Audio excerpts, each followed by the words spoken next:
Shalom dan salam damai. Bertemu kita kembali dalam renungan santapan firman Tuhan. Hari ini 12 Jun 2023 bersamaan dengan hari Isnin. Bacaan Injil diambil dari Injil Matius bab 5 ayat 1 hingga 12. Ketika Yesus melihat orang banyak itu, naiklah ia ke atas bukit. Dan setelah ia duduk, datanglah murid-muridnya kepadanya.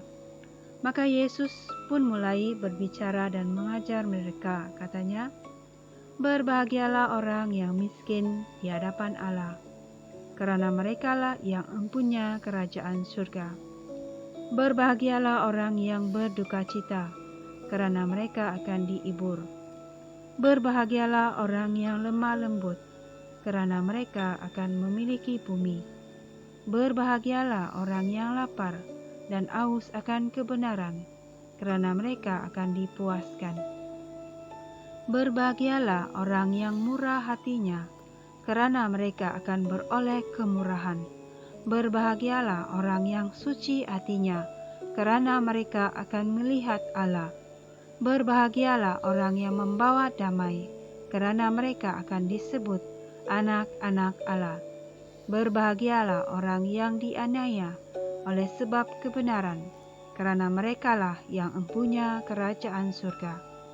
Berbahagialah kamu, jika karena aku kamu dicela dan dianiaya, dan kepadamu difitnahkan segala yang jahat.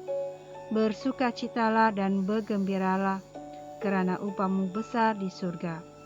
Sebab demikian juga telah dianiaya nabi-nabi yang sebelum kamu."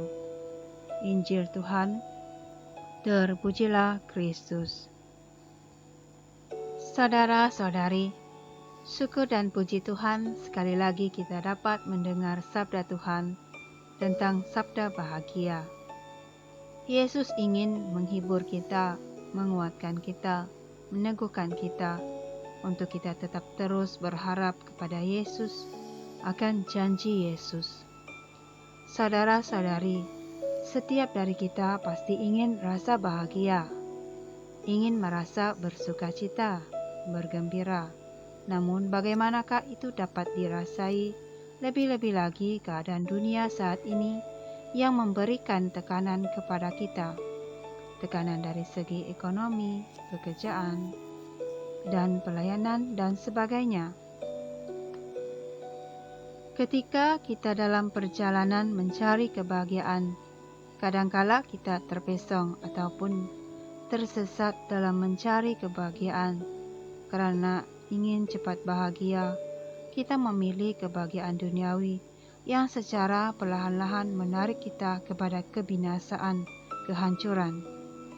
Semakin kita membiarkan diri kita dikuasai oleh dunia, yaitu sifat kesombongan, ketamakan, kedengkian, kemarahan, percabulan, gelojo, kemalasan, bagaimanakah kita dapat rasa bahagia? Kalau sampai saat ini kita tidak mau mengampuni karena kita merasa disakiti, bagaimana kita dapat merasa bahagia? Bagaimana kita merasa bahagia kalau sifat sombong atau egois tidak kita kikis dari hidup kita, dari diri kita, karena tetap berkeras kita merasa disakiti. Sebab itu Yesus katakan, "Berbahagialah kamu dalam segala tantangan percobaan yang kita alami."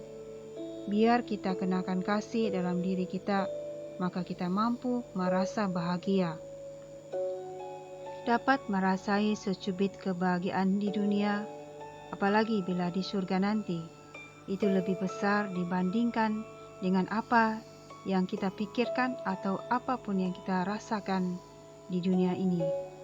Santa Teresia dari Yesus mengatakan, "Ingatlah, semakin banyak engkau berjuang, semakin banyak engkau akan membuktikan cintamu kepada Allah, dan pada suatu hari akan semakin banyak engkau bergembira dengan kekasihmu dalam suatu kebahagiaan dan kegembiraan yang tidak pernah berakhir."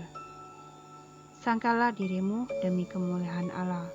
Jangan mencari kepuasan-kepuasan bagi dirimu dalam pelayanan, doa, dan pekerjaan sehari-hari. Lakukanlah hal itu demi cinta kepada Allah, sehingga kita layak untuk berbahagia bersama Yesus. Amin.